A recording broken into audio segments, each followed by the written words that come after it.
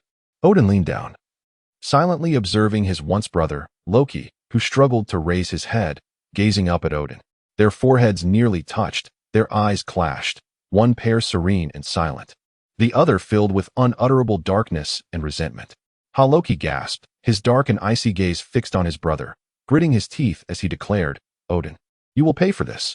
Odin, regarding Loki's darkened eyes, remained silent as in days of old.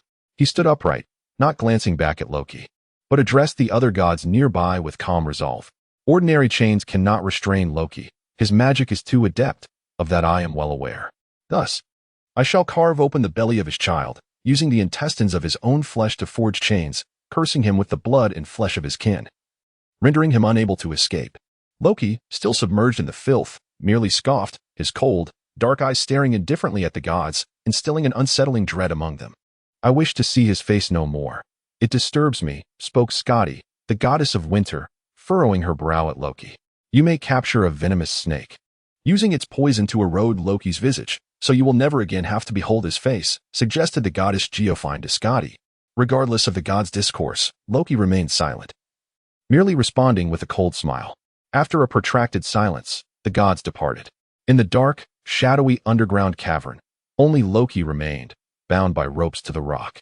He hung his head, obscuring his features, while above him a venomous snake, captured by Skadi, dripped its toxic venom onto Loki's face, slowly eroding the beauty of his divine form. Just as Loki had once mocked, "Your words may be sweet, but your kindness is far from genuine." Skadi spoke sweetly. Yet when it came to action, she showed no regard for the tender words once whispered to Loki. "Odin, you will pay for this." Chapter 73. The fate that approaches step by step. The ceiling of Loki did not stir much commotion. Neither the colossal serpent of the abyss, nor the grim reaper of the underworld, nor the imprisoned wolf demon displayed any discernible reaction. On the contrary, Hela, the goddess of death, appeared somewhat humbled, seemingly aware of the god's simmering ire towards her, choosing not to provoke further discord. As for the enormous serpent dwelling beneath the sea, its thoughts remained inscrutable to the deities, appearing only to slumber peacefully, while its serpentine followers edged ever closer to preparations for war.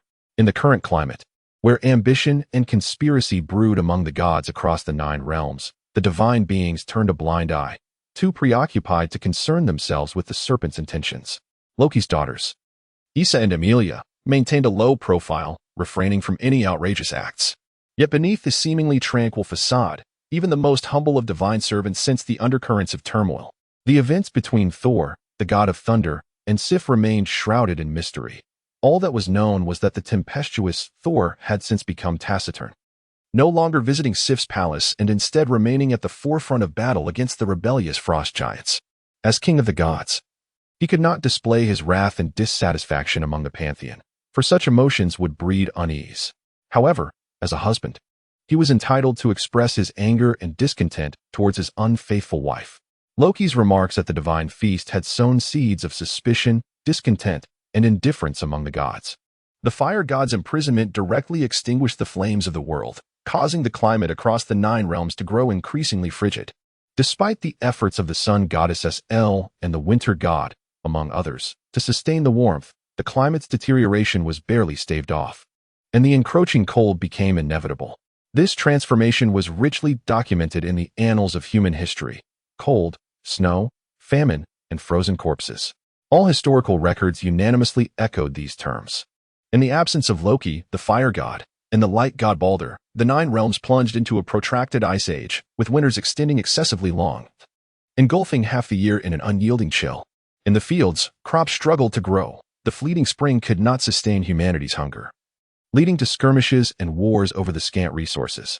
Frozen bodies and dried blood became the prevailing themes of the millennium known as the Winter Era. Young warriors, their eyes wide open in death, lay with their innards spilled, their once vibrant blood rendered cold, their souls guided by Valkyries to the Hall of the Slain.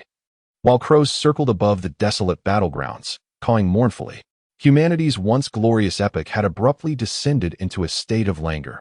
Under the relentless winter's grip, numerous cities lay abandoned, reverting to desolation, while the accumulated wisdom of civilization waned, the souls of those crossing the river of the dead becoming overcrowded.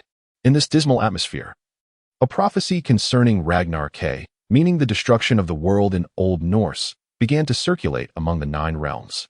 This prophecy proclaimed that the golden age of the gods had long since passed, predicting that they would perish in an unprecedented crisis, ushering the world toward annihilation. The gods offered no rebuttal, the giants remained indifferent, and the slumbering serpent beneath the sea regarded the prophecy with apathy, allowing it to spread throughout the realm of humanity. The dread of impending doom took root not only among mortals but also among the divine. Odin, the All-Father, sat silently upon his throne, a plan brewing behind his single, watchful eye. Above the frigid skies, SL, the sun goddess, drove her chariot through the clouds, gazing down at the earth below. Through the veil of clouds, she beheld the white-draped landscape, where remnants of human civilization lingered, now reduced to a state of dire straits. Many ancient arts had been lost, and humanity, once able to wield magic and forge steel, even creating floating cities, now found themselves powerless against the cold's relentless advance. Watching this desolation unfold, SL sighed softly. While the sealing of Loki was the catalyst for the encroaching chill, she sensed that the cause was far more complex. An aura of despondency and decay enveloped the entire cosmos. The civilization cherished by the gods faltered, while divine beings descended into strife and discord. The giants and other races, once cowed by the victories of the divine wars, now began to stir with restless ambition. The universe felt akin to boiling water, poised to erupt at any moment. It seemed as though an invisible hand was silently orchestrating these events. The blazing sun chariot traversed the heavens, yet SL felt an inexplicable melancholy. If only everything could return to how it was thousands of years ago. In that era, the gods stood united, devoid of any rifts. Their fervent hearts and spirited blood nurturing a golden age, vibrant despite the multitude of enemies. Now, the gods reigned supreme over the cosmos, and the 9 realms lay prostrate beneath them, devoid of visible adversaries. Their might had reached its zenith, yet something essential was missing. What could it be? SL pondered. Meanwhile, beneath the sea, the colossal being opened its cold, piercing eyes, gazing through the azure waters at the sun chariot above, scoffing at it. Its laughter disturbed the serpent maiden, Mona, who knelt in reverence, fervently praying to the great serpent. "My father, why do you laugh?" Her expression was solemn as she bowed before the serpent, her beautiful visage radiating unreserved trust. Upon hearing her, the great serpent slowly closed its eyes once more, dismissing all else, awaiting the destined day. As years passed and days trickled by, the inevitable day finally arrived. Boom! A thunderous roar shattered the very fabric of the universe, as if heaven and earth were mourning.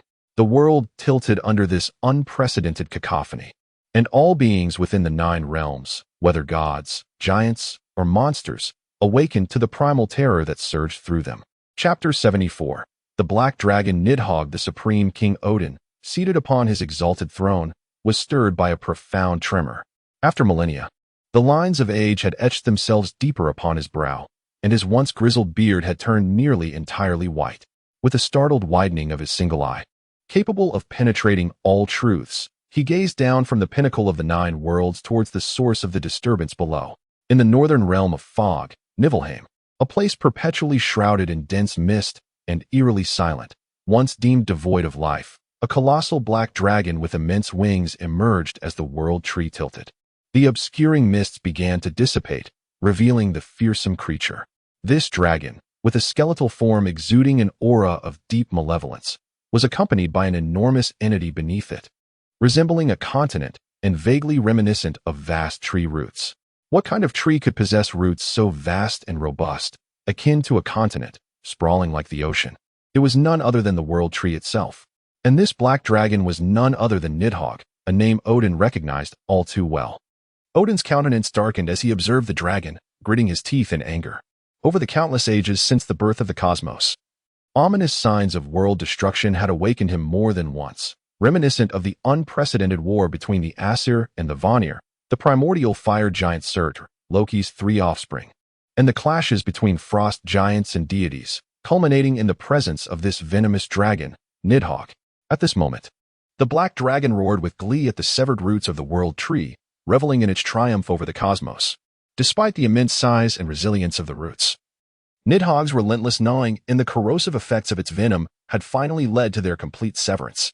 The 3 roots that upheld the universe had fractured, causing the world tree to begin its inevitable tilt. Beneath the broken roots, the dragon reared its head and unleashed a thunderous roar. The sound reverberated throughout the universe, echoing across the 9 worlds, reaching the ears of all discontented monsters and giants, as well as the forces of evil. It was a clarion call, heralding the advent of a cataclysmic showdown. Odin's expression turned grave. He understood that this crisis would be the greatest challenge the gods had ever faced. The roar of the dragon spread throughout the 9 worlds, even reaching the frost giants in Jotunheim. These restless giants, eager for vengeance against the gods, recognized the unprecedented opportunity before them. Led by the frost giant chief Jotun Ragna, they initiated the first and final battle following 4 divine wars. The ultimate confrontation had begun anew. This time, the colossal giants, akin to mountains, marched with thundering footsteps, forming an unprecedented army since the dawn of the universe. Wherever they tread, winter descended, rivers ran dry, and seas froze, enveloping the world in an unrelenting chill. A terrifying winter swept across the land, accompanied by biting northern winds, relentless snowfall, and ice blanketing the ground. The giants roared fiercely, uprooting mountains and hurling them towards the celestial realm of Asgard, challenging the gods who gazed down upon the universe. Meanwhile, in the iron forest of the underworld, the giantess Angerboda had secretly nurtured 3 wolf cubs, fed on the bones of killers and evildoers. Skoll, Hati, and Managarm had grown strong. Their father, the monstrous wolf Fenrir, had been imprisoned by the treacherous gods, enduring the agony of sharp blades and iron chains for millennia. The young wolves had hidden in the realm of the goddess Hel, unbeknownst to the gods, but now they would seek vengeance for their father. The 3 ferocious wolves, as ruthless as their father, howled as they raced towards the heavens.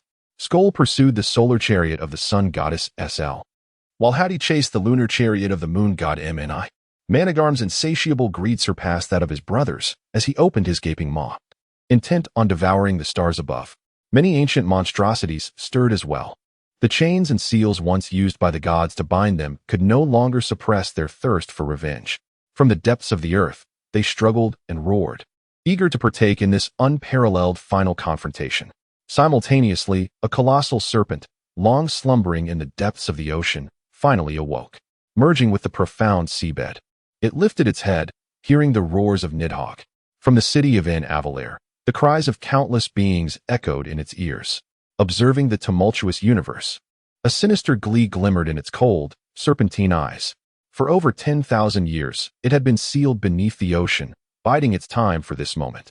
Though golden chains still bound it, preventing its movement, the serpent had never ceased to grow.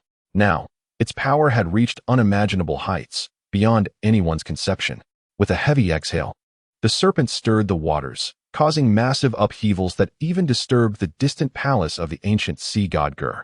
Rushing to investigate, the old sea god could only witness the awakening struggle of the colossal serpent, which had lain dormant for millennia. Chapter 75. The frantic beast. The serpent's crimson vertical pupils glowed ominously, its scales taut and muscles rigid, unleashing a power unprecedented in its existence. Deeply embedded within its flesh, pure golden chains struggled to restrain the colossal creature, their ends anchored firmly in the ocean floor, interwoven with the roots of the world tree. Countless, even billions of these robust chains tightened under the serpent's might, as ancient runes flared wildly, emitting sorrowful creaks. As the serpent's immense force reverberated through the depths, underwater mountains crumbled, sending plumes of mist soaring. The eruption of submerged volcanoes, where molten lava met the frigid sea, produced violent clouds that ascended skyward, enveloping the heavens. A profound agony coursed through the serpent, as chains embedded in its flesh and bone inflicted excruciating pain, compelling it to roar in futile defiance. The more intense the pain, the clearer the mockery of its status as a prisoner became. Like the innumerable, deep-seated scars adorning its body, some healed, others fresh, the serpent bore the marks of millennia of torment. Driven to madness by insatiable hunger, each struggle, each growth, left indelible imprints upon its being. The more scars it bore, the deeper its hatred and wrath became. For even the annihilation of the cosmos would not quell its fury. Yet now, these chains still sought to bind it, to confine it within the depths of the ocean? Impossible. The serpent's pupils ignited with a fierce, deranged glow, until they were engulfed by darkness. It laughed maniacally, its mirth reverberating through the ocean, intensifying the pain it felt, which only fueled its madness. Undoubtedly, this beast was teetering on the brink of insanity. The thousands of years of confinement had masked its true nature. But the countless sacrifices made by humankind, infused with flesh, life, desire, and fear, had only driven it further into madness. Greed, cruelty, death, jealousy, darkness, evil, fear, rage, gluttony, pride, doubt, prejudice, treachery, competitiveness, vanity, fame, malice. The dark emotions of the sacrificed infiltrated the serpent's thoughts, which it observed with indifference, never attempting to halt the flow.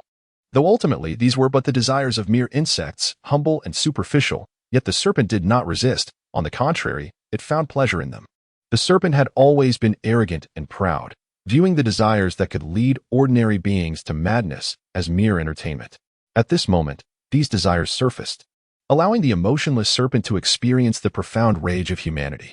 In its terrifying, black vertical pupils, unrestrained ferocity emerged. How intriguing! Truly intriguing. As the serpent felt the perverse, frenzied desires of humanity surging within, it laughed rather than raged. The once indifferent and frigid monster now bore the shadows of humanity's darker nature within its obsidian gaze. With each surge of insatiable desire, the serpent's power escalated, causing the golden chains that had long struggled to maintain their grip to snap asunder. With a resounding crack, the golden chains shattered, their ancient runes expending all their strength, fading into nothingness as they fell to the ocean floor, reduced to mere scrap. The serpent coiled, shattering the ocean bed that had been its prison for millennia. With a mighty heave, it bore the weight of the ocean upon its back, its colossal form stretching toward the horizon, its crimson pupils aflame with savagery. Then, with a tremendous flick of its heavy tail, the ocean could no longer withstand such overwhelming force, erupting into an unprecedented tsunami that soared into the skies, engulfing the entire realm of humanity, transforming the world into an unfathomable expanse of water. Amidst the deluge, only the colossal serpent traversed the cosmos. Its battered body marked with deep scars, yet unable to conceal the boundless fury within its crimson gaze. Nearby, the ancient sea god witnessed the ocean consume the entire continent. But instead of rejoicing in the expansion of his dominion, he was enveloped in profound dread. He gazed upon the monstrous creature, terror filling his eyes. He feared the serpent, for it radiated a power akin to that of the giant Ymir, raw, unrestrained, and capable of obliterating all. This power sent shivers down his spine. Yet, the situation grew dire. In his line of sight, the fearsome beast began to turn its gaze toward him, its ferocious, unmasked pupils filled with cold indifference. No, you cannot do this. I have given you the entirety of the Niflheim Sea. The aged sea god retreated in terror, attempting to reason. But before him, the serpent's gaze only grew colder. The abyss slowly yawned before the old sea god, an overwhelming fear enveloping his heart, and instinctively, he turned to flee. But a ferocious tempest struck him from behind, and darkness enveloped his vision. In a single gulp, the serpent devoured the ancient sea god who had condemned it to the depths for millennia. Raising its head, it gazed up at the divine realm of Asgard, the ferocity and madness within its crimson pupils igniting into a fervent blaze. Roar! With a sudden, thunderous bellow, the heavens rumbled, and amidst the flashes of lightning, the entire universe trembled in the presence of the creature's wrath. Chapter 76. The Twilight of the Gods, accompanied by the roar of the great serpent. Countless colossal warships crafted from the nails of the deceased emerged from the southern realm of Muspelheim. These imposing vessels, darkening the skies, sailed forth into the ocean, laden with armored fire giants. At the helm of this formidable fleet, aboard the fateful ship Naglfar, stood Surt, the progenitor of the fire giants, flanked by his numerous powerful sons. The origins of Surt remain shrouded in mystery. None can ascertain when he first came into existence. Long before the birth of the frost giant Ymir, Surtur had already taken his place in a chaotic world, fulfilling his destiny within the fiery lands of Muspelheim. Silently, he wielded his flaming sword, cleaving through the glaciers of the primordial chaos, the ice shards mingling with fire to create scalding steam, from which Ymir was ultimately born. The power of this fire giant is immeasurable, yet he is inherently indifferent, showing no interest in contesting for dominion over the world or expanding his influence. He resides alone in Muspelheim, nurturing his own progeny in solitude, entirely disconnected from the gods. Yet now, Surtur leads his offspring out of the fire realm. A spectacle unprecedented in his history. The massive figure of the fire giant raised his head in silence, and before him, the heavens were engulfed in darkness. Torrents of rain cascading in the bleak world, obscuring all visibility in a haze of chaos. Amidst this tempest, a colossal beast, vast enough to touch the sky, could be faintly discerned behind the curtain of rain, roaring majestically towards the firmament. The sheer enormity of the creature and the resonance of its roar momentarily transported Surtur to a memory of an invincible figure. "Loki, is that your offspring?" he mused, struck by the resemblance to the once mighty Ymir. Beside him, Loki remained silent, his once handsome visage now ravaged by the venom of serpents. His gaunt frame a testament to millennia of torment. Recently rescued by the fire giant, he was clad only in a tattered tunic, revealing the grotesque scars and decay that marred his body. Rather than a former god, he resembled a ghastly specter, unrecognizable as the once carefree fire god, Loki. To Surtur's words, Loki replied with a calm yet hoarse voice, tainted by the venom that had destroyed his beauty and voice. Searcher, all you need to do is help me eliminate the gods. The rest is of no concern to you. His serpent-like eyes, filled with an inscrutable resentment, gazed at the darkened sky above. Truly a dull god, Searcher's indifferent voice echoed. You are the god of fire, and we are fire giants. As long as you fulfill your promise, we shall not interfere. The nature of their unspoken covenant remains a mystery to all. The vast fleet of fire giants advanced relentlessly, their very presence igniting the ocean into a boiling cauldron, the flames consuming all in their path, unstoppable in their advance. Suddenly, from the northern fog-laden realm, another colossal fleet emerged, its ghostly vessels, constructed from the bones of the deceased and shattered skulls, exuding a chilling, silent aura that cast a pall of death across the northern skies. Countless disqualified spirits and wretched souls, drowning in the ocean, encircled the ghostly ships, their mournful wails filling the air, transforming the realm of the living into one of the dead. If left unchecked, one day, the entire world would be dragged into the realm of death by these restless spirits. At the helm of the ghostly fleet stood Hel, the goddess of death. Her form half beautiful, half corpse-like, coldly observing the advancing fire giant army. She soared above the vast fleet, landing on the fateful ship Naglfar, addressing her father, now resembling a specter. Father. Loki, frail and weakened, mustered a smile upon seeing his daughter, attempting to rise but faltering under his frail form. Hel stepped forward, supporting her father. Unlike her brothers, who relied solely on brute strength, Hel understood the depth of her father's wisdom and intellect, far surpassing that of any other god or giant, earning her profound respect for him. After struggling to stand, Loki gasped for breath, gazing up at the storm-laden sky, as if peering into the realm of the gods. It is time. Fenrir, he exclaimed, his voice rising as if calling forth something monumental. In the depths of the world tree, a colossal rock anchored the monstrous wolf Fenrir, capable of devouring the gods.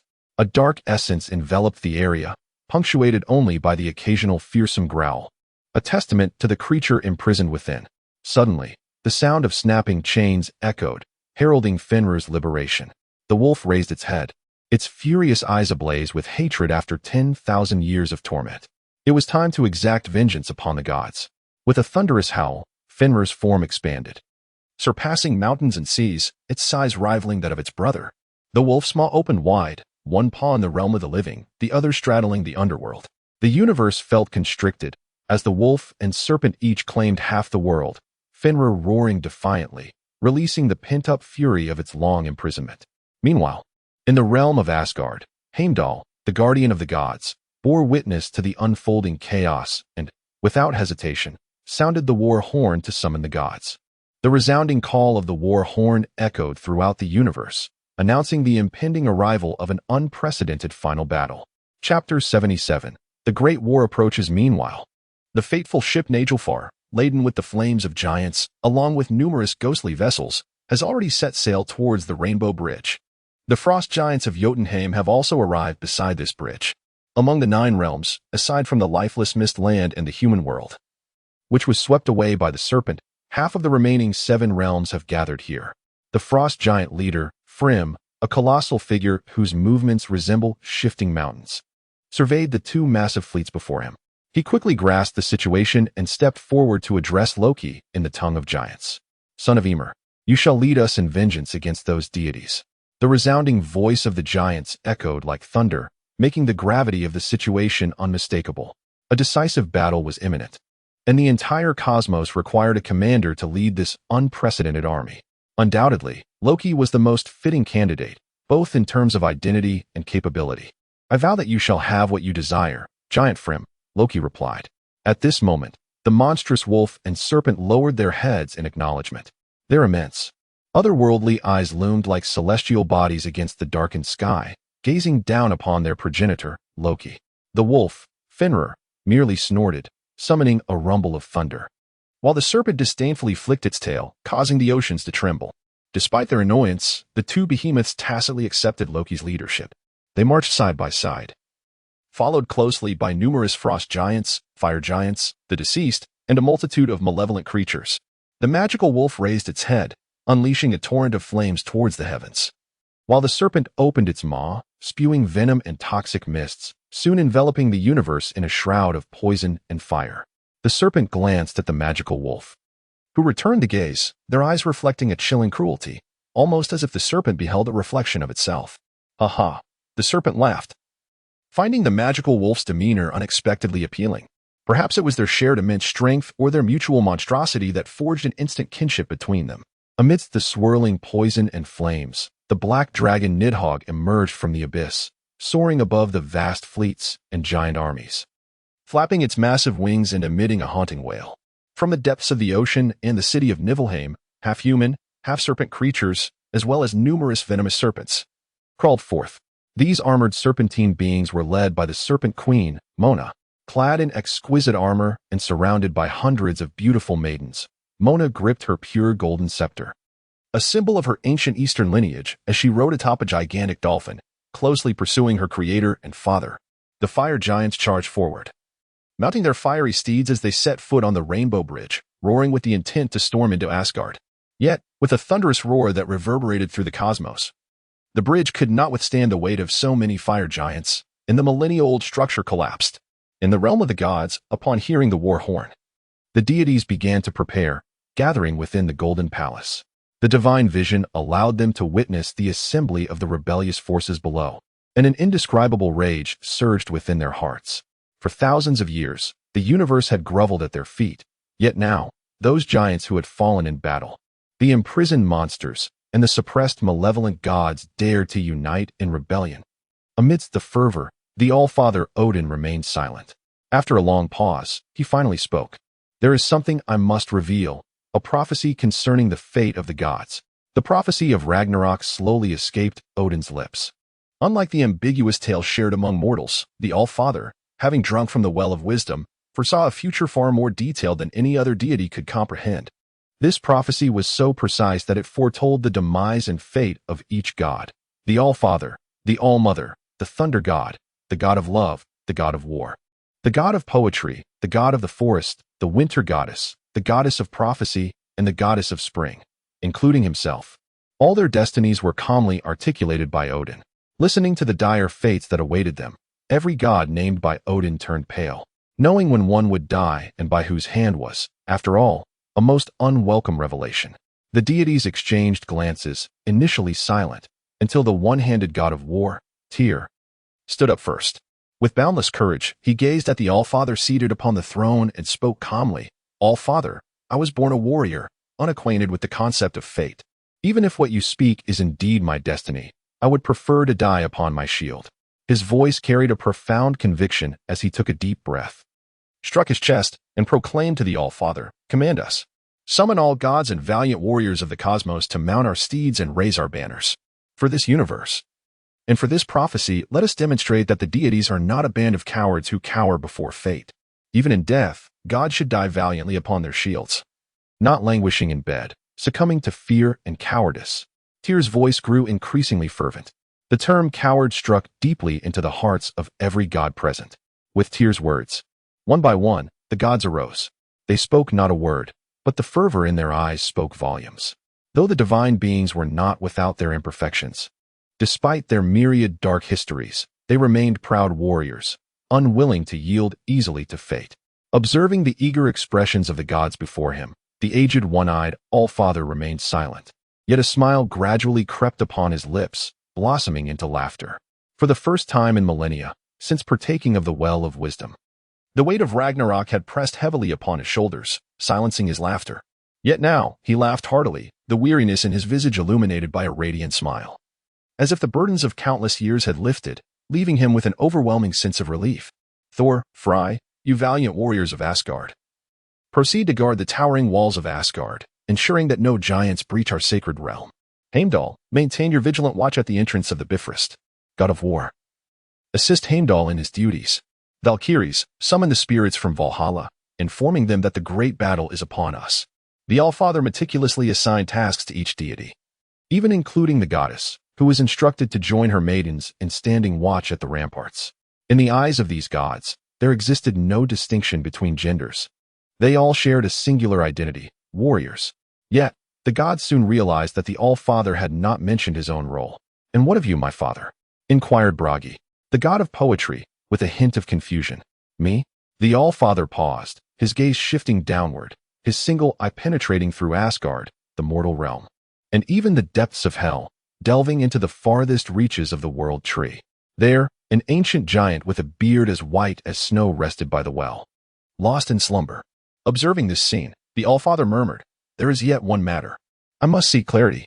Chapter 78, the final dialogue as the gods prepared to face an unprecedented great battle. King Odin rode his eight-legged steed towards the roots of the world tree, where the three Norns, goddesses of fate, resided at Urderspring. The Bifrost had shattered, leaving him no choice but to traverse the realm of mortals to reach his destination. However, the human world had devolved into a vast ocean, overrun by countless fire giants and frost giants. The flames consuming the fire giants threatened to boil the very sea, making passage through this chaos exceedingly perilous. Yet, as the creator of the runes, Odin possessed his own means, with a mere incantation. He rendered himself invisible before the eyes of the giants and monsters, eluding their notice as he quietly maneuvered through their ranks. Unbeknownst to him, amidst this colossal army, the gaunt figure of Loki had fixated his gaze in Odin's direction, his cold and indifferent eyes seeming to pierce through Odin's disguise. He uttered nothing, but suddenly erupted in inexplicable mockery and scorn, deriding the king, who still harbored resentment. With the wind slicing past him like a blade, Odin, mounted on his swift steed, observed the Urder lake beneath him, now stripped of its former beauty. Once a tranquil and inviting body of water, it had been tainted by the flames and toxins of the serpent and the monstrous wolf. The steed landed gracefully on the grass, where the three Norns sat, sighing in despair. In their hands, the net symbolizing the intertwined fates of gods and men lay in ruins, corroded by fire and poison. Odin gazed at the tattered net, fell silent for a moment, and then spoke. "Where is Mimir?" Soon, he beheld the wise giant Mimir, leaning against the well of wisdom.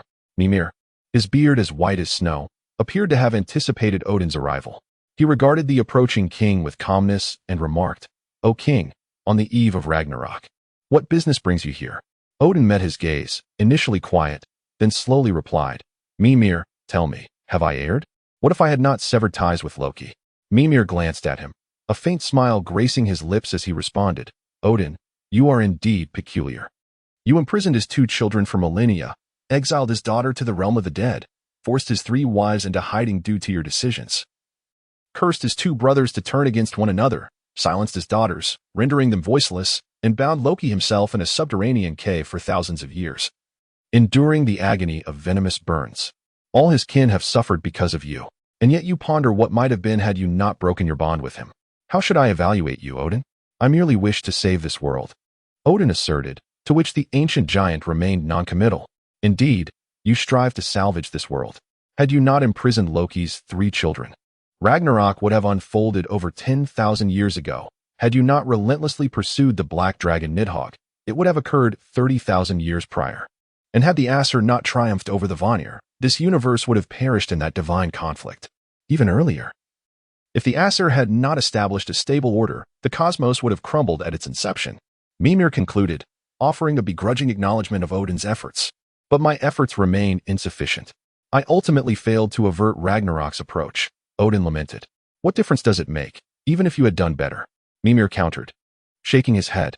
"You perceive the past and foresee the future, yet I can envision those events that never transpired and those that will never come to pass.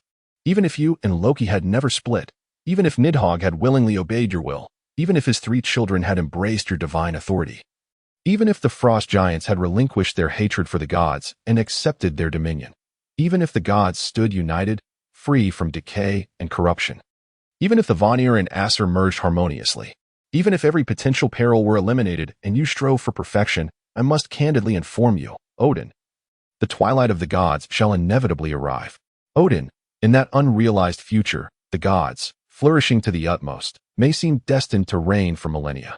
Yet, in a mere 100,000 years, the fruit trees of youth will wither, and the gods, mingled with the blood of giants, shall succumb to aging and death.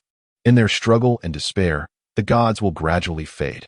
Bereft of divine guardians to uphold order, the world will be besieged by icy winds, winter shall reign supreme, and all life will perish, with the last human succumbing to the cold upon the frozen plains. The entire world will descend into death and ruin. Mimir articulated another possible future with serene clarity, leaving Odin in contemplative silence. So, I merely chose a fate that is neither exceptionally good nor particularly bad. After a moment of reflection, a complex expression crossed Odin's face, followed by a self-deprecating remark. Before him, the aged wisdom giant observed him quietly, without uttering a word. After a long pause, Odin addressed Mimir once more. I have one last question for you. A question? Surely, you already know what to ask. Are you still attempting to defy this fate? Mimir regarded Odin with a knowing smile. Odin, you can foresee all potential futures and past events. I wish to know if the matter occupying my mind at this moment, shall it succeed? He spoke, his single eye fixed intently on Mimir.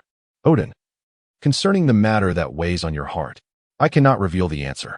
Under Odin's unwavering gaze, Mimir shook his head, his final words hinting at something unspoken. Cannot reveal the answer? A flicker of understanding crossed Odin's mind, and he cast a final glance at Mimir before turning to depart. As the king vanished, the wise giant silently watched the direction of his departure, murmuring to himself, due to my grandmother's illness, updates have been delayed these past 2 days. Originally, I intended to release new content this week, but unforeseen circumstances have led to this interruption. I apologize for the inconvenience. Chapter 79. The final ultimate battle the mountains, lifted by their might, left behind a scarred and pockmarked landscape, which, under the torrential rains, gradually transformed into vast lakes. The flying monstrosities ascended into the dim skies, attempting to launch an incessant assault upon Asgard. Yet, against the towering walls that dwarfed even mountains, their attacks appeared feeble and ineffective, barely managing to breach the formidable ramparts. Above these walls, countless deities and valiant warriors readied their bows and hurled their javelins, systematically bringing down the creatures one by one. Observing this dire predicament with indifference, the great serpent finally grew impatient. With a thunderous roar, it lifted its head, its enormous form allowing its massive skull to reach the clouds, crashing into the firmament. The heavens, confronted by such overwhelming power, shattered with a resounding crack, creating a colossal breach. This behemoth, traversing the cosmos, casually swayed its head and peered down with its cold, indifferent serpent eyes, gazing upon the divine realm of Asgard, where the gods appeared diminutive, akin to mere specks of dust. The creature then opened its abyssal maw, revealing sharp fangs that jutted like mountain peaks. With a sudden snap, it clamped down, seizing the vast continent suspended in the sky, akin to a beast securing its prey during a hunt, determined not to let it escape. However, unlike typical beasts that hunt for sustenance, this leviathan sought to devour an entire continent. The fierce friction between its sharp and sturdy fangs and the continent, almost entirely forged from gold and silver, produced a cacophony of grinding sounds, sending sparks flying in all directions. Suddenly, the creature summoned its strength, its countless muscles coiling together, its crimson serpent eyes brimming with ferocity. Accompanied by the serpent's maniacal laughter echoing through the air, it began to drag the divine realm slowly towards the earth. A tremendous rumbling ensued, as the ocean beneath roiled violently, unleashing a multitude of tsunamis and colossal waves. The immense continent, weighing countless billions of tons, collided with the clouds, creating a cataclysmic friction. The air currents beneath the continent, unable to escape the intense pressure, were violently compressed, resulting in a series of thunderous explosions. Flames ignited at the edges of the continent, where the air friction was most intense, forming a fiery sea that encircled the entire landmass. In the distance, the turbulent hot air currents gave rise to gigantic storms, plunging the already dim sky into further chaos. Meanwhile, upon the lofty walls of Asgard, the gods and valiant spirits, minuscule in comparison to the serpent, shouted in panic as they unleashed arrows and hurled weapons in a desperate attempt to thwart the monstrous serpent's assault on their realm. However, these diminutive weapons, lesser than grains of sand, inflicted only minor wounds upon the great serpent, inciting it to become even more ferocious and wrathful. At that moment, the devouring wolf, in harmony with its brethren's movements, howled and opened its immense jaws, one jaw reaching for the sky and the other for the earth, biting into the opposite side of Asgard. Together, these two colossal beasts exerted their might, dragging the divine kingdom from the heavens down to the mortal realm of Midgard. With a resounding crash that reverberated throughout the universe, Asgard, one of the 9 worlds, was forcibly pulled down by these two savage creatures. The collision of the two heavy continents produced a cacophony akin to a meteor striking the earth. Amidst the cataclysm, mountains shifted and rivers altered their courses. as countless giants and monsters perished in this unprecedented catastrophe. In that moment, the realm of the gods descended into the mortal realm. Amidst the impact, countless frost giants, fire giants, the dead, serpent folk, and monsters roared and cheered, reveling in the gods' downfall, while the black dragon, feasting upon the world tree, soared through the skies, emitting jubilant cries. This collision resonated like a proclamation to the cosmos. The death knell of the gods had been sounded. At this juncture, upon the walls of Asgard, the one-eyed king of the gods, Odin, gripped his divine spear, Gungnir, completely unfazed by the tumult beneath him. Behind him stood numerous deities from both the Vanir and Asur pantheons. The twilight of the gods was not solely an Asur affair. It determined the ultimate fate of the entire universe, compelling both Asur and Vanir to unite. To one side of them stood a multitude of male gods, including Thor, the god of thunder, Tyr, the god of war, Vidar, the god of the forest, Freyr, the god of agriculture, Njord, the god of the sea, Heimdall, the god of dawn, Hermod, the messenger of the gods, Forseti, the god of truth and justice, Bragi, the god of poetry, Ullr, the god of archery, Delling, the god of dawn, Dag, the god of daylight, Mani, the god of strength, Modi, the god of courage, and Od, the god of summer, along with Ullr, the god of winter. On the opposite side stood numerous goddesses, including Frigg, the queen of the gods, Sif, the goddess of fertility, Jeftin, the goddess of prophecy, Freya, the goddess of love, Idun, the goddess of spring, Nod, the goddess of night, Skadi, the goddess of winter, and many Valkyries. Regardless of gender, every deity donned gleaming armor, wielding weapons as they led millions of valiant spirits and numerous elves, their gaze piercing as they surveyed the multitude of monsters and giants below. King Odin silently regarded the enormous coalition, an unprecedented assembly of all manner of monsters and malevolent forces, amassed in an unparalleled army. This colossal alliance brimmed with countless frost giants, fire giants, serpent folk, sorcerers, undead, and beasts numbering in the millions, even billions, filled with the souls of countless depraved beings and murderers. These wicked, fallen souls had been released from the underworld by Hel, the goddess of death, to declare their rebellion against the gods. Simultaneously, Loki, who led this vast coalition and had long since become a twisted shadow of his former self, gazed back at Odin with icy pupils. Odin remained silent, contemplating whether he regretted his decisions. He had, indeed, experienced regret, not only for realizing Loki's vengeance, but also for the rift that had formed between him and his once brother. Nonetheless, he understood that even if given another chance, he would likely make the same choices, for he desired the universe he had created to endure a while longer. For that, he was willing to pay any price, even if it meant imprisoning Loki, merely delaying the inevitable by a few thousand years. At this moment, countless giants surged towards the divine realm, shielded by the towering walls, while innumerable valiant warriors stood atop those walls, desperately drawing their bows and unleashing arrows to impede the giants' advance. As far as the eye can see, from the distant horizon to the very foot of the city walls, from the earth beneath to the heavens above, a throng of towering giants and an array of grotesque monsters surged forth like an unstoppable tide towards the fallen realm of the gods. The sky had long since succumbed to darkness, a world stripped of both sun and moon, enveloped in a chilling gloom.